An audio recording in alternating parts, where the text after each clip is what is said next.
14th of June, Rabbi Furst, Pierke Avos, conversion of Ruth. Oh, good. Good morning, Lou. Good morning, Roy. Good morning, Mary. This is Rabbi Shlomo Furst. Here in Yeshiva Tamanachshi, here in Yishman, here of Zoom. We're learning conversion, when, where, how.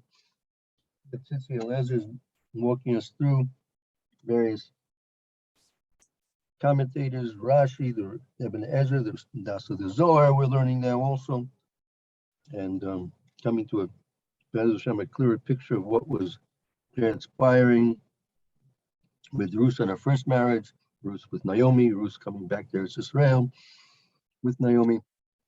So let's see, we'll put this on the screen where we left off. We can continue. Should be in the paragraph beginning, what you have the hay. If you see, you have the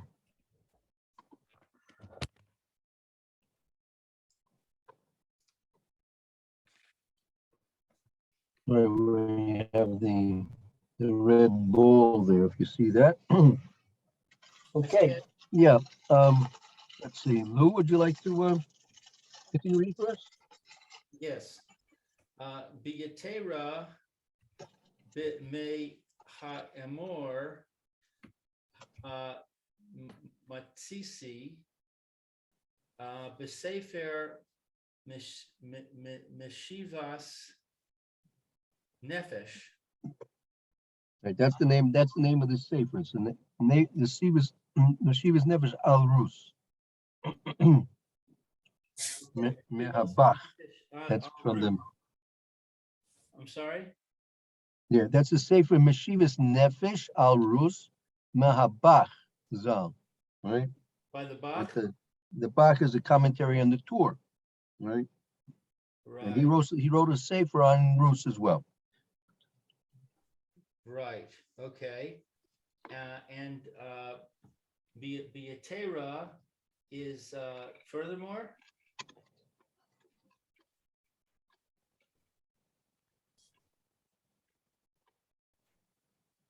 Rabbi, the first word on the line. Luke, can you fix maybe raise your microphone a bit? I'm having difficulty hearing you clearly. Okay, I'm not sure what the problem is with my mic. Is that better? Yeah, I think that's better. Okay, so the first word of the line, be a Sarah. What is that? From the word Yosef, even more so. Like even more. We'll bring something more about this. Aha. Okay, more so from what is stated that we find in the book Meshivas Nefesh Al Rus.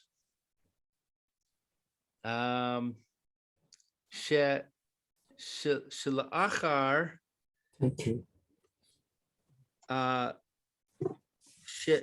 Shemevi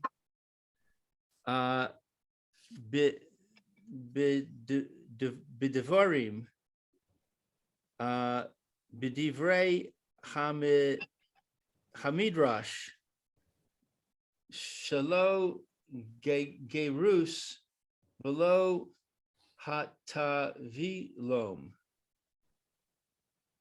So that afterwards that they came to the words that were said. So he says there in Perik Aleph, in the first Perik of Ruth on Pasuk Dalid, Shela'achar Mevia Divrei HaMidrash. After he brings in what he wrote there in his words, about quoting the Medrash. The Medrash said Shalo Yuram Lo Tivlom. The Medrash said that they didn't convert, nor did they go to the mikveh.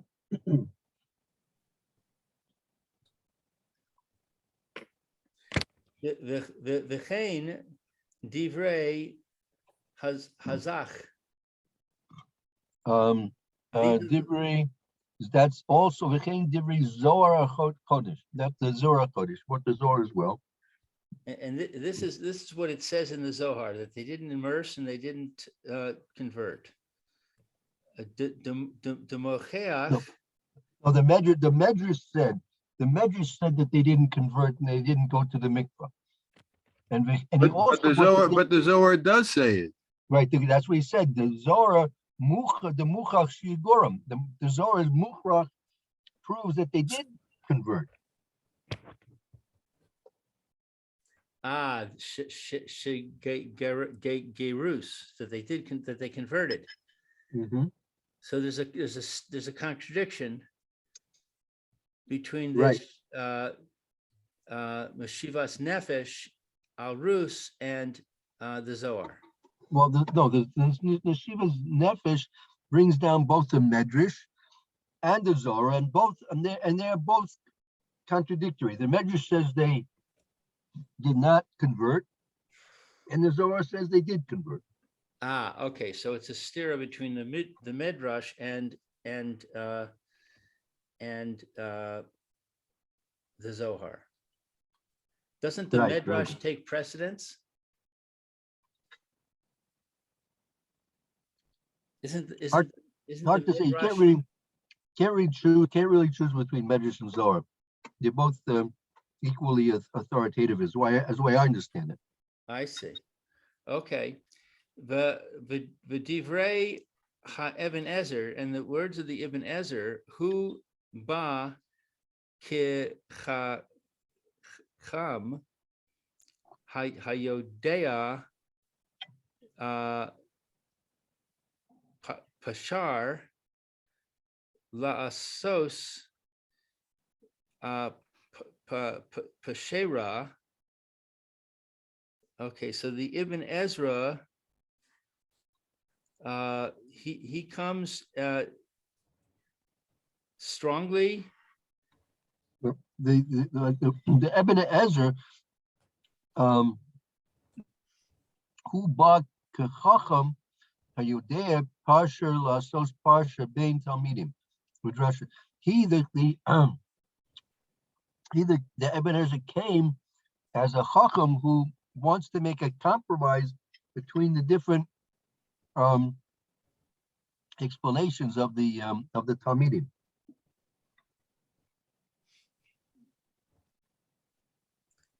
The Talmidim.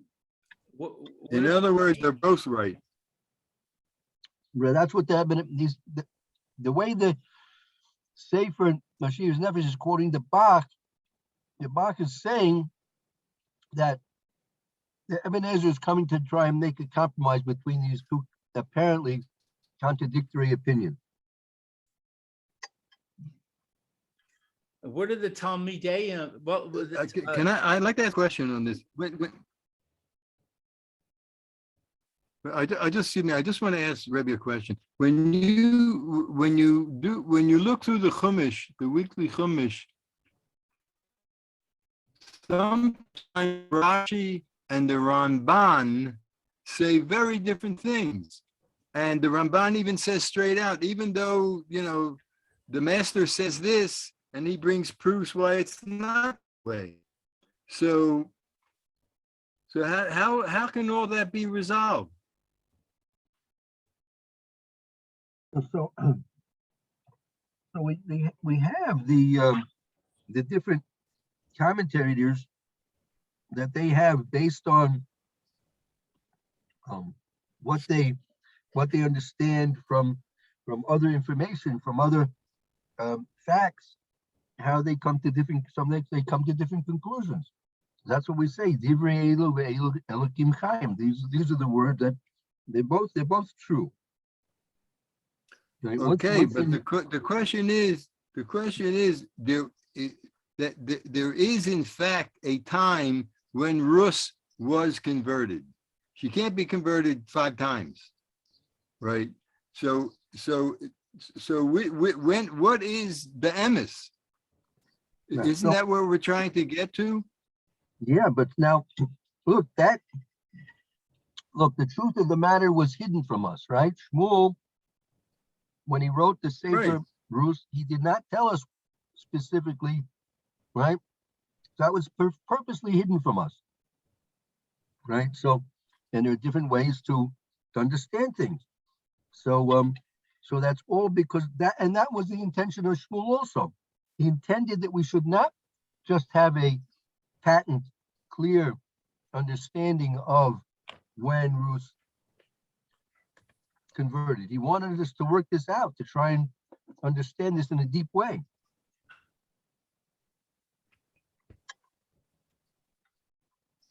Correct. But there was in history, there was a woman called Ruth, and she lived in Moab. Right. She became a Ge'eris, right? And she was converted one day, right? Oh, in actuality, in history, she was converted one day. Right. So we're never going to know that.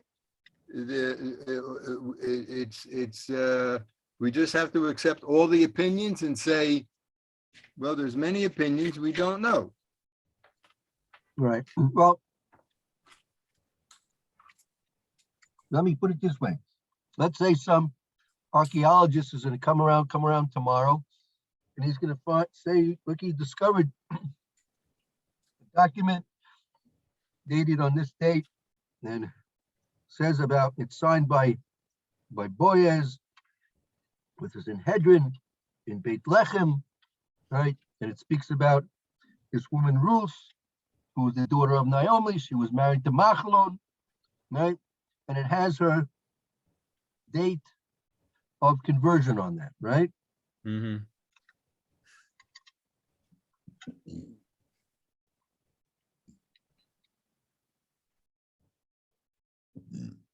Whatever that date would be, it's not going to change all this Torah. All this, we're learning Torah right now. Torah is completely something completely different, right? Torah is not interested in the facts of the matter. Right? Torah is not a history book. Not interested in teaching us history. The history is not important to us. The lessons that we have to learn for ourselves to teach other people how we should fulfill halachas, that's what's important for us. Right? All these discussions about when, where, and how Ruth, if in fact when she did convert, these are all very important discussions and understanding how you're supposed to deal with converts. That's the main thing that we're trying to be involved with here. Mm-hmm. Right?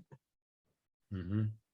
The date of Ruth's actual historical conversion is not relevant to these discussions, right? It's what we learn out, what we can learn out from what is indicated from the psukim. How does that complement the halachas that we know, right? All those things are what's important to us. So it's true, there was a specific time she was specifically converted. Whether she had one conversion and it was less authentic and desirable and she had to go through another one, that's a reasonable thing. That could be, right? So that's what they're all trying to try and understand.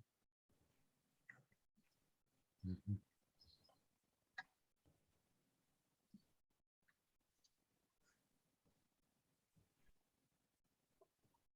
Lou, you had a question also, something, Lou? Yeah, I wanted to understand this reference to the Talmidim. Up until it talked about the Talmidim, we were talking about the Midrash and the Zohar. How is we understand this switch to saying that he wants to resolve the understanding of the Talmidim? No, he's speaking somewhat metaphorically. He's saying that the Bach is explaining the Shita, the opinion of the Ibn Ezra, as he wants to come and make a compromise, right?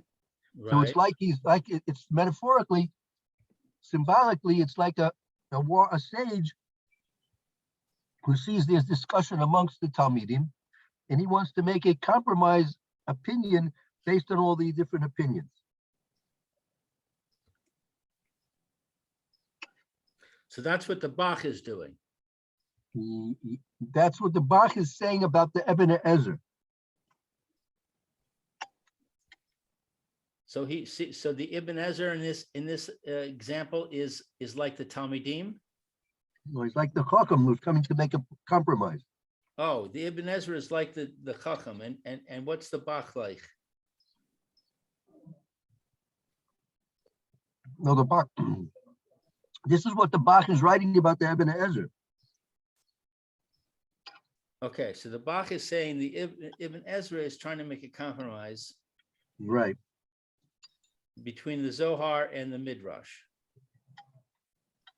Correct. Okay, I got it. Ki vadai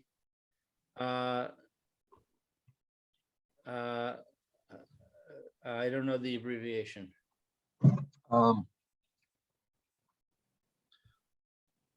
Chas v'sholom. Ki vadai chas v'sholom. Heaven forbid. Certainly, heaven forbid, she machlon she haya tzaddik. Heaven forbid, machlon, who was a tzaddik, yisa isha begeuta, that he married a woman who was a convert. So Giyuta mean a non-Jewish. There's a Goya. Oh, non-Jew. Oh, a goyuta. Okay, that he Chas v'sholom, that he would marry a woman who was not Jewish. Ella kishe nisha nisgaira.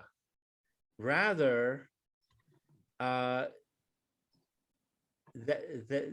she must have converted. Achein lo haya machlon tzaddik.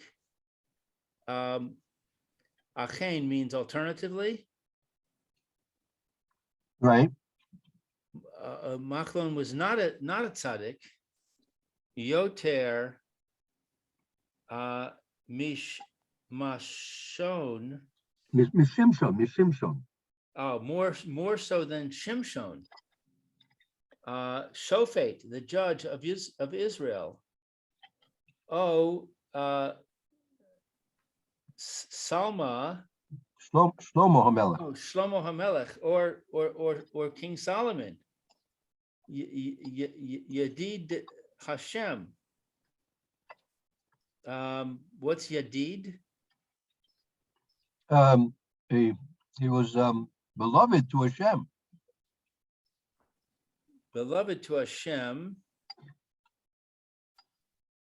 She Janish O Nashim Nich Raios.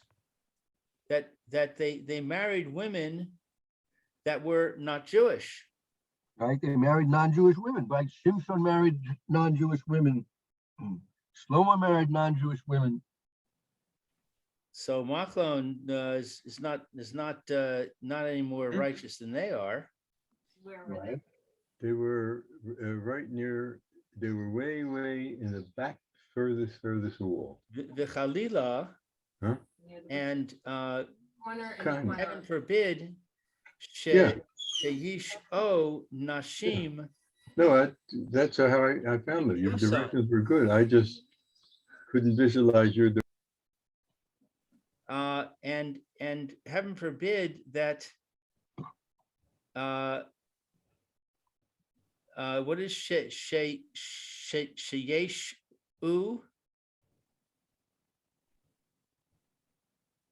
Chalila sheyasahu nashim begriosan has v'sholem, meaning even though that Shimshon and Shlomo married foreign women, but has v'sholem that they married them when they were unconverted. Oh, so in other words, saying that that Shimshon and Shlomo HaMelech married non-Jewish women who converted. Right. Ella lefi shetzarich Livdok. rather, because that it's necessary. What is livdok? You have to check. It's necessary to check acharehen, after them, Shema a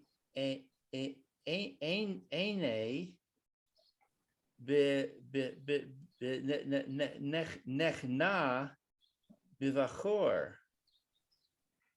mivachore Yisrael. Maybe we will see that they are the firstborn of Israel. No, maybe maybe you have to check after them, meaning the women. Shemen einan nitna b'chorei b'chorei Yisrael. Maybe these women put their eyes on one of the Jewish boys, and they decided that they're going to get converted because they want to get married to this Jewish boy. Meaning, it seems to be a difference, right? If say Shlomo Melech or Shimshon goes up to a Goya and she says, "You're going to be my wife. Come on, let's go." And she says, "Okay, what am I going to do?" I say, "What are you going to do? You have to convert." Okay, fine. So if Shlomo Melech or Shimshon, or let's say Machlon, initiated the marriage proposal, right? So all you have to do is check to see that this woman wasn't interested, right, in marrying them beforehand. I mean, if it's something which the Jew is initiated, so then there's no lack of authenticity in the conversion of the woman, right? But if you find and discover that she was interested, she decided she wants to marry this Jewish boy, and she knows she can't get married to this Jewish boy except, right, by converting. So that's not going to meet the standard of Lishma that's the conversion requires, right? So it could be the same thing. The same thing that Machlon decided he wanted to marry Ruth. He said, "Ruth, come on, let's go. We're getting married." He said, "What do you mean we're getting married?" "Yeah, you gotta become Jewish first." I said, "Okay." So she became Jewish, just like Shimshon did, and just like Shlomo Melech did. But they didn't work. All those marriages didn't work out too well. Well, that's not the concern. We're concerned with the halacha now. Not saying whether you should do it, whether it's a good idea, whether it works out in the end, right? Like, there's nothing wrong with the institution. There's only something wrong with the institutions. No, I'm only saying that if what we're after is to learn about conversion, and not so much halacha, but just learning about conversion, like we do in Rus, then we do learn something from the fact that all those marriages didn't work out because it wasn't the correct approach. No, look, Shlomo had 1,000 wives. Yeah, he worked it out pretty good. He handled them pretty good. I was thought by his that wives. many of those wives reverted to Avodah Zarah. All right, so then, what can you do? I mean, not every wife keeps Shabbos the way you want to keep her. She should keep Shabbos either. Did they keep Shabbos? Maybe, I don't know. But that's not our concern. How it's going to work, we want to know in halacha is what's the status of this conversion? Is it a valid conversion or it's not a valid conversion? So Shlomo Melech's conversions were valid. Shimshon's conversions were valid, apparently, right?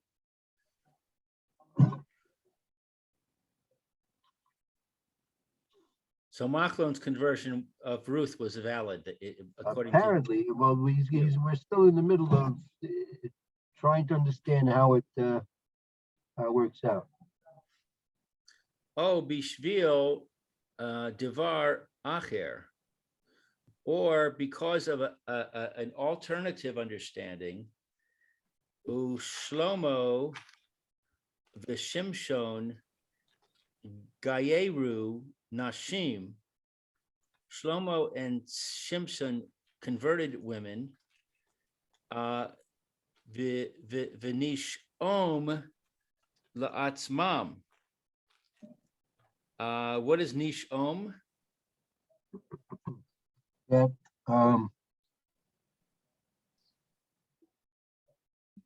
that by Shlomo and Shimon Gairu Nashim, right? They converted women. V'nishom la'atzma, and they married them. They married Nishom la'atzma, and they married them for themselves. They married them for themselves. Meaning the women married the men for themselves, or the men married the women for themselves? The men married the women. The men married the women for themselves, for the women. V'had devar yadua, and this matter is known. Shalo chazru ilo nashim ella bishvil devar, and the matter is known that they did not return. These women did not return except because of this matter. Yeah, now I'm not sure what this means. V'davar yedua shelo chazru elu nashim ela bishvil davar. One second. V'davar yedua shelo chazru elu nashim ela bishvil davar. Below I'll be based in Euro. Right. V'davar yedua shelo chazru elu nashim ela bishvil davar.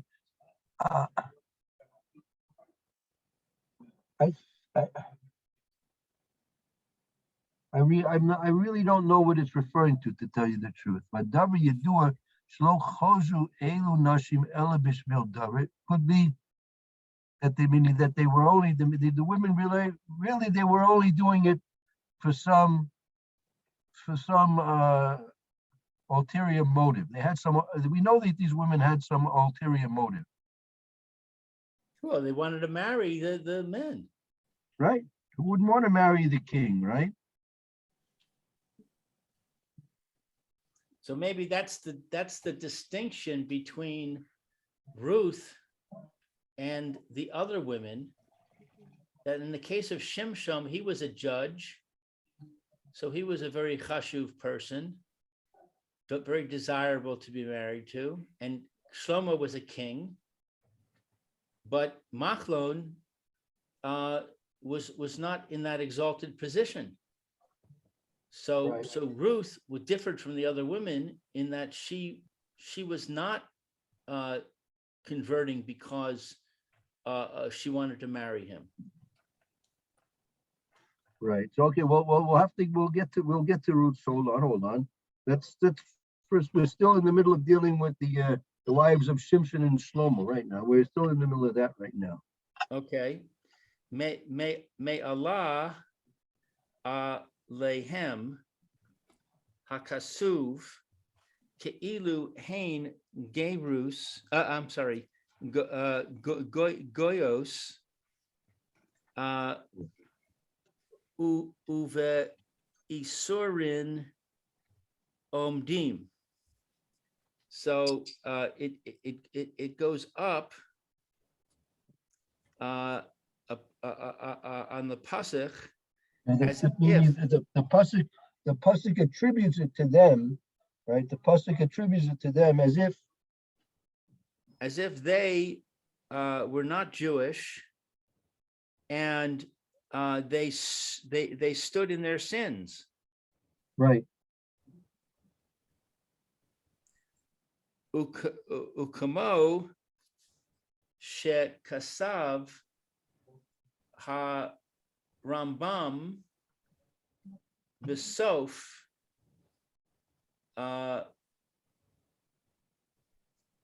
Perech Gimel, Right. and it's like what is written by the Rambam. Right. That's Sof Perik Yud Gimel. Mehilchas Bia. In Perech Yud Gimel in the book Mechilkos Bia, the laws of marriage. Right. So it's like what he says, what Rambam says, uve derech zeh, and in this way, ne'emar, it said shehayu nisuei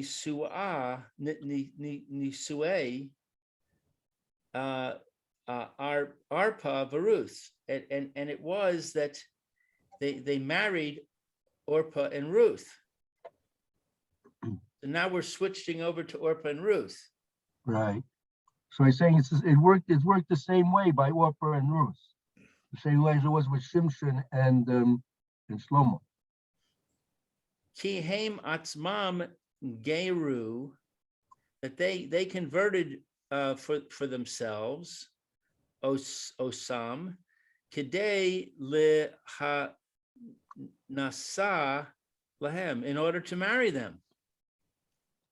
V'hadavar haya yodea shelo his gairu ella bishvil davar, and we know that they only converted for this reason. Right. Ulachain tane basar basham Rabbi Meir. Yes. Tana b'shem Rabbi Meir. It's learned in the name of Rabbi Meir. Learned in the name of Rabbi Meir. Lo gairus velo hatavi lom. They didn't convert and they didn't immerse. Kedei Torah, in accordance with the Torah. Al P based in. In accordance with the Torah, through the word, through the auspices of based in. Right. Okay. So let's take stock. What's the emerging over here?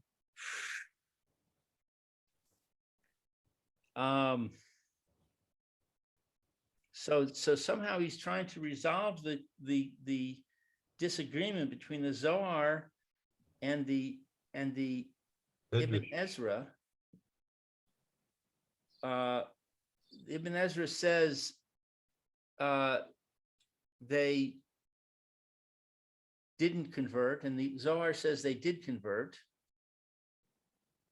And so I guess the Bach is trying to say that you can't say chas v'sholom that Machlon would marry a non-Jew, because you have the precedent that Shlomo and Shimshon married non-Jews. And even if you'll say that the wives of Shlomo and Shimshon converted, the conversion was for ulterior motives, and so it wasn't valid. And similarly, the Rambam says that Ruth converted, but her conversion was also for ulterior motives and was not valid. Is that accurate? Right. Does that Barry? You seem to that seems to make sense the way Lou was putting it. Can I hear that again? It's saying that Ruth's conversion was not valid. Is that what it's saying? Well, let's put it this way: it wasn't exactly valid according to the true letter and spirit of the law, which is actually, as I said yesterday, that would actually fit in very, very nicely to the spirit of the times, the shofit to shoftim. Everyone was their own boss. Everyone was doing what they wanted. The Shoftim didn't have the proper respect in the eyes of the people. So we're going to all this investigation to say that it was not valid. It was a conversion, but not valid. And later on, there was a valid conversion.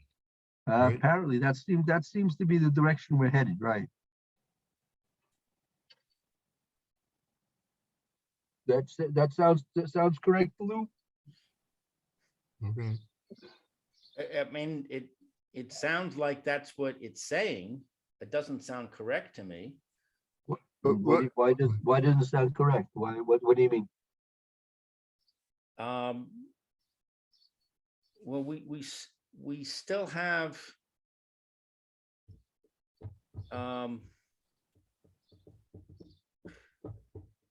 we still have the, well, let's see. Maybe it is correct. We have Naomi referring to her as a daughter-in-law.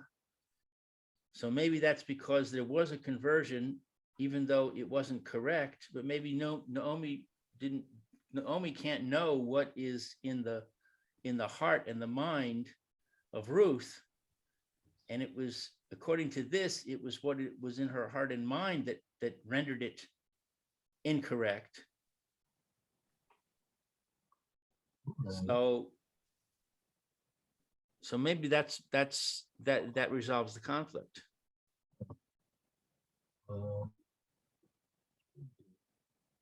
Well, it could theoretically possibly. I mean, we still haven't crossed the bridge of how they married someone from Moab. I mean, according to the halacha, right? That should have been prohibited, right? No, they couldn't marry them, but the Moabite could convert. Yeah. So yeah, this has all been a very nice, look, they went that way. We've been chasing the ball, running after the conversion, but what we should really be focusing on is the original marriage. Even if they were converted, wouldn't help them in terms of their marriage.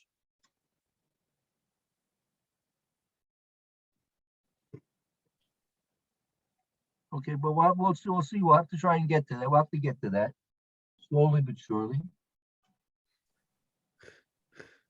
So there is an approach that could explain the marriage side of it that was in that paper that Roy gave us, that says that they were not sure what the halacha was.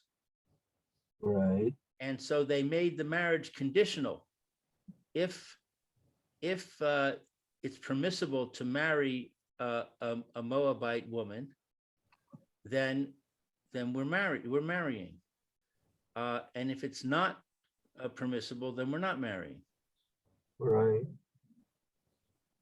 So maybe that's what they did, and maybe Naomi was also not clear, not sure. She wanted to see what would happen when she got to Israel and what they would rule. Right. Okay. Well, we'll have to pay attention to that. Hopefully, we'll get to that more clarification of that. Let's see. We have time. Let's see. Let's start this next paragraph a little bit further. We have a few minutes. Hainu de Targum. V'hayinu b'targum b'mitragam v'avru al gezeras maimra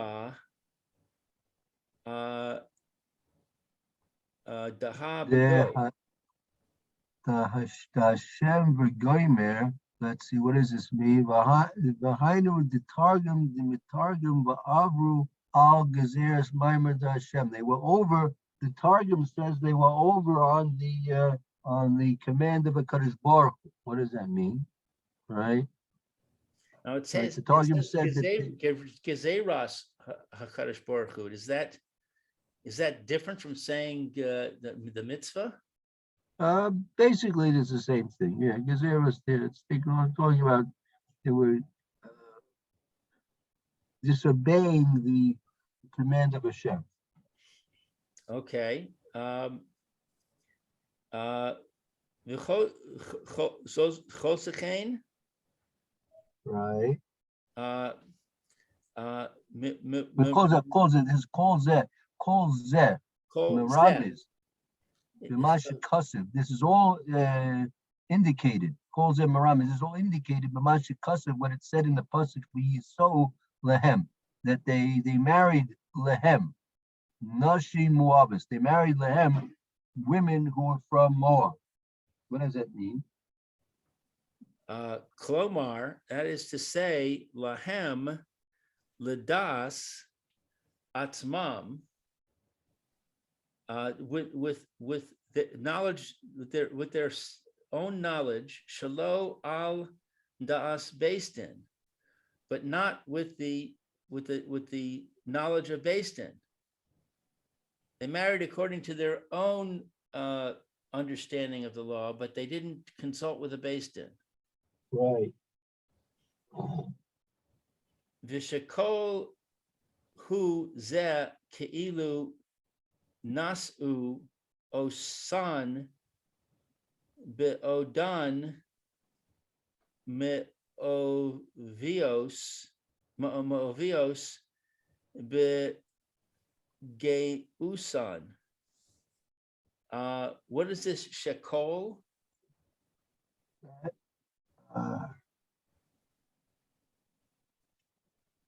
It's koloimer, that means to say, lehem, what does it mean, lehem? Ledas atzmon. They did it on their own accord. Ledas atzmon, did it on their own accord. Shelo al das bastin, without the consent of bastin.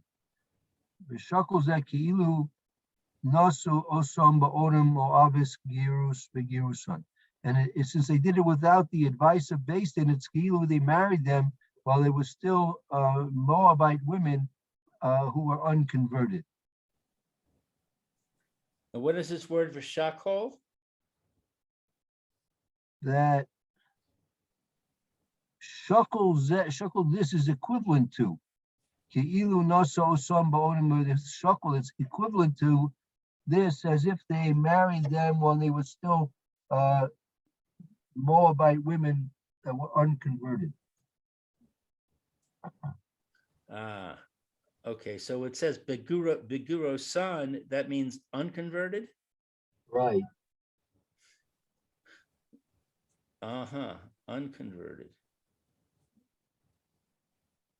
V'af al pi de I paska de ef kasa hal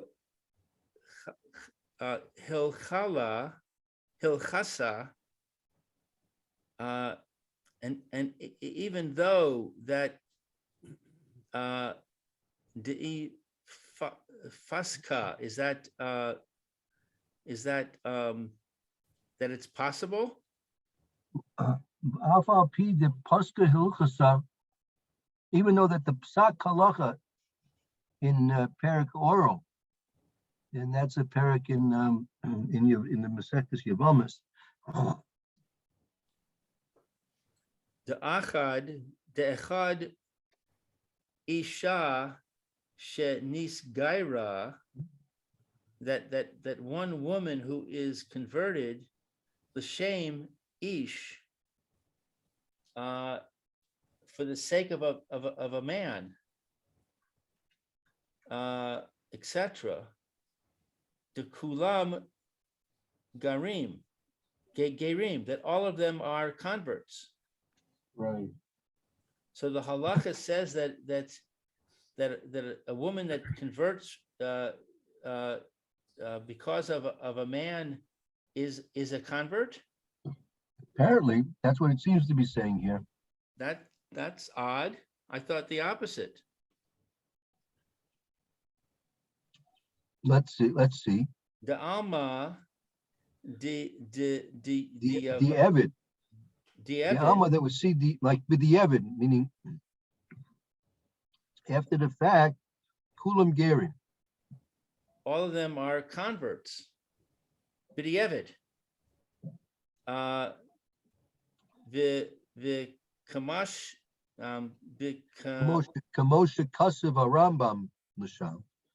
and it's similar to what it says in the Rambam over there. Komakom, nevertheless, me'achar she machlon v'chilyon avru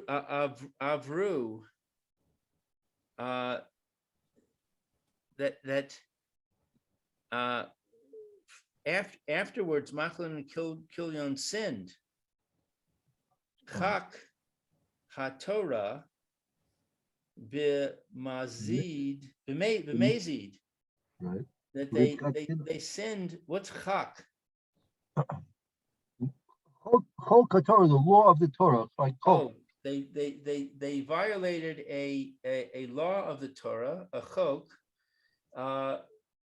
intentionally.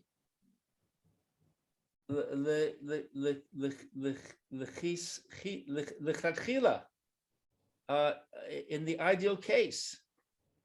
So Bidi Evid, their marriage was valid, but lechatchila it was not.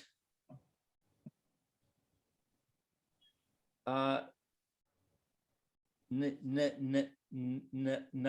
shu, And then so they were punished.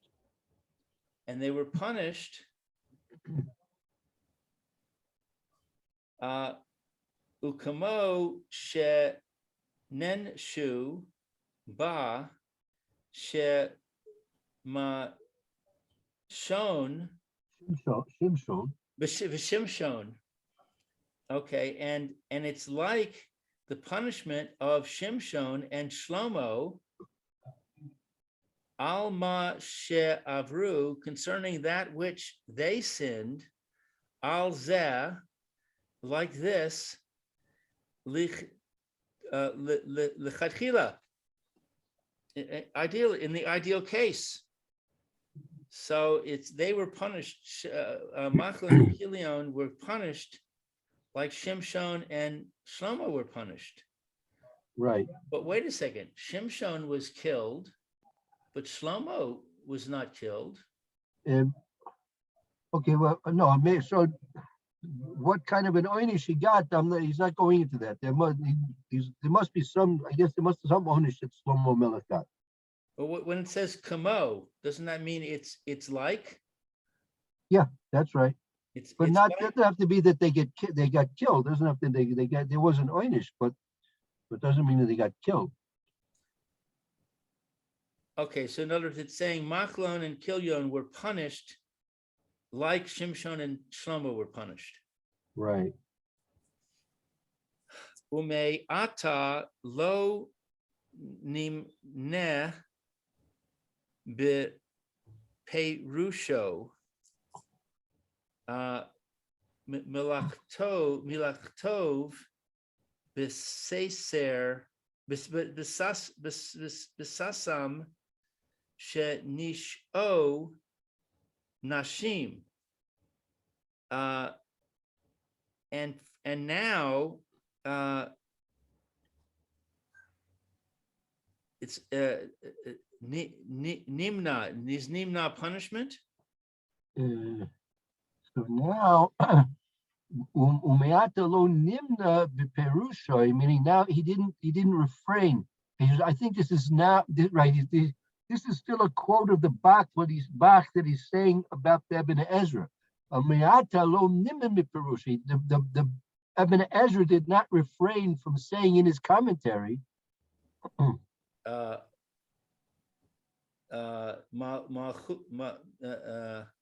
Malach Tov.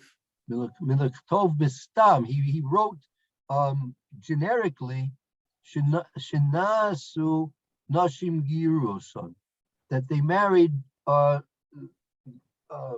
Goyish women, married non-Jewish women. So he didn't refrain from saying that. Right. V'af al pi she gairu l'das atzmam. And even though that they converted according to their own understanding, shaharei hakasuv ma'ala alehen, that behold the what is written concerning them, ke'ilu nishom b'gei usan. What's nishom? That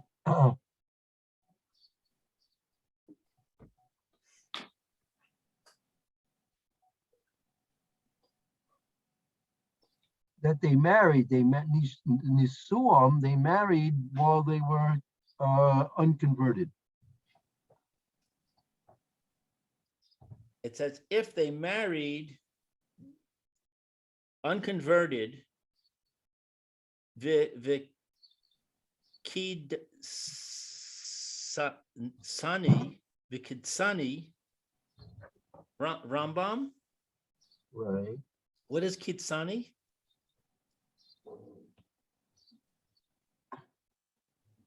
Kidsani, kidsani. That Kidditanya Rabbi Meir, Kidditanya, as we learned, Rabbi Meir taught us lo giurim. They hadn't been converted. As you learned from Rebbe Meir, they were not converted. As it says over there. We learned from Rebbe Meir they were not converted. So they were married, but they were not converted. Right. They were married as in a state of unconversion. Could you maybe summarize this paragraph? Yeah, he's saying that they, just like Shlomo and Shimshon married women and converted them in order that they should be able to marry them, but it wasn't done according to Beis Din. So also Machlon and Vikilian married Ruth and Orpah in the same way that they married women, and they, before they would marry them, they converted them, but it wasn't done with the auspices of Beis Din. And therefore, just like Shlomo and Shimshon received an onus for it because they did something which they shouldn't do. Litchatchila, this is not supposed to be done. But b'diavad we see it does work. But nevertheless, they got punished for it. So likewise, Machlon Kilian did it, and it was not supposed to be done. But since they did it, so it was done. But they got punished for it. So if we say that b'diavad, it was valid, then does that mean that they were validly converted? B'diavad, yeah, b'diavad they were valid. That's what the Rambam said. If they did it, these women do become gerim. They be considered to be gerim, right? So can we now say that Naomi's actions are understood in this context, that they were, Ruth was a valid convert. She was Jewish. But Naomi was concerned because the conversion was b'diavad. She wanted to ratify it by going through a second conversion. Could be. That's we might be headed toward that. I'm not sure. Can't guarantee you that we're headed toward that, but could be headed toward that. Could be. That would make you happy, Barry? Would that make you happy? Not at all. Not at all. But I understand what Rebbe. I think I understand that the whole point of what we're doing is not necessarily to pinpoint the exact day that Ruth was converted, whether it was in Moab or the night before she married Boaz. We're not, that's not the point. The point is that we are learning. We're learning Torah. That's right. We're investigating the different situations. That's all. And the point is not, it's like in a way, it's like learning Gemara. You're not necessarily interested in what's the halacha. Does he have to pay for the damages or not? The point is that the Gemara is just investigating. And whether or not the halacha comes out of it, that's up to Moshe. That's up to Moshe Feinstein to figure that out. But we're just learning the give and take of the Gemara. So I'm just saying it. This is pretty much. It seems to be pretty much like that. Yeah, We're right, just right. Yeah. we're investigating. We're learning. That's right. That's right. Exactly. Very good. Very good. Okay, we'll continue our learning tomorrow, Mitzvah Shem, with this, and we'll take a short break till the Mishnah Berurah begins in a few minutes. Okay. Good. On a break. Okay, hope to see you both.